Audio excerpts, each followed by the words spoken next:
দে অপূর্ব এটা pre plan করা ছিল এবং সবাই বলল ইলোরা গহন নামে কোনো শিল্পী নাই। আমার কাজটা কোথায়? আমি শিল্পী হয়ে কেন আমি ভোট দিতে পারি নাই? এই সুবর্ণা মোস্তফা প্রেসিডেন্ট থাকা অবস্থায় আমাকে সুজাত শিমুল ফোন করলো, সাথে শহীদুজ্জামান সেলিম। আমাকে সময় বেঁধে দেওয়া হলো যে আপনি 3টায় আসবেন, আপনি 3টায় এসে আপনি ভোটটা দিবেন, আপনার তাহলে আর কোনো কিছু অসুবিধা হবে না, অনেক লোকজন থাকবে, আপনার ভিড় ভাট্টায় পড়তে হবে না।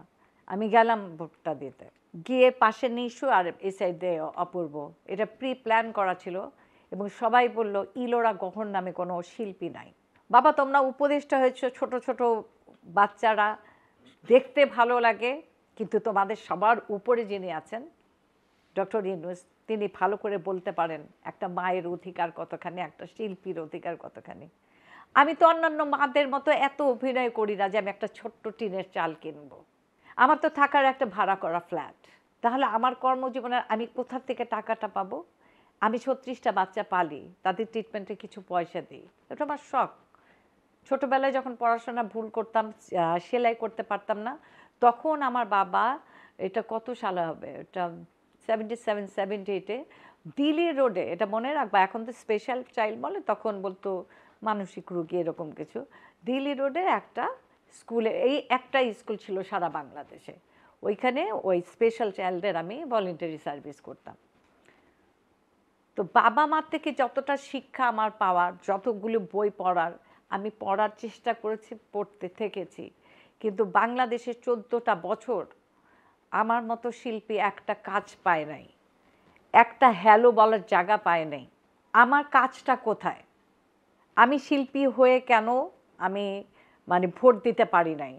আমার টিভি বলেন, সিনেমা বলেন, বেতার বলেন, মঞ্চ বলেন, প্রথম আলো বলেন, তারপরে ন্যাম বলেন, প্রধানমন্ত্রীর এত অনুষ্ঠান, কোথাও আমার নাম নাই কেন? তাহলে আমাকে প্রতিষ্ঠিত করতে হবে তোমাদের। একজন মাকে দাঁড়া করিয়ে তার সাথে আরও অন্যান্য মারাও আসবেন, কারণ আমি জানি ডক্টর ইউনূস সমস্ত মহিলাদের জন্য অনেক বড় দরজা খুলে রেখেছেন। সেখানে কোনো এইজ থাকতে পারে না, সেখানে এডুকেশনের কোনো মাপকাঠি থাকতে পারে না, যেটা আমরা আমেরিকা ইউরোপে দেখেছি। আমাদের যে ঢল মুগ্ধর কথা বলেন, সাইদের কথা বলেন, তার চেয়েও বেশি কষ্ট লাগে এখন যাদের চোখ কানা হয়ে গেছে, পা খোড়া হয়ে গেছে, তারা বলতে পারে না দেখবে কি না। আমি এখনও যতটুকু পয়সা পাই রাস্তায় চলে যাই, আমার সোনা চুরি টুরি নেই, দেখেন একটা ব্যান্ডি বেঁধে রাখছি, সরি টু সে, এটা আমার স্বামীর কোনো নাই।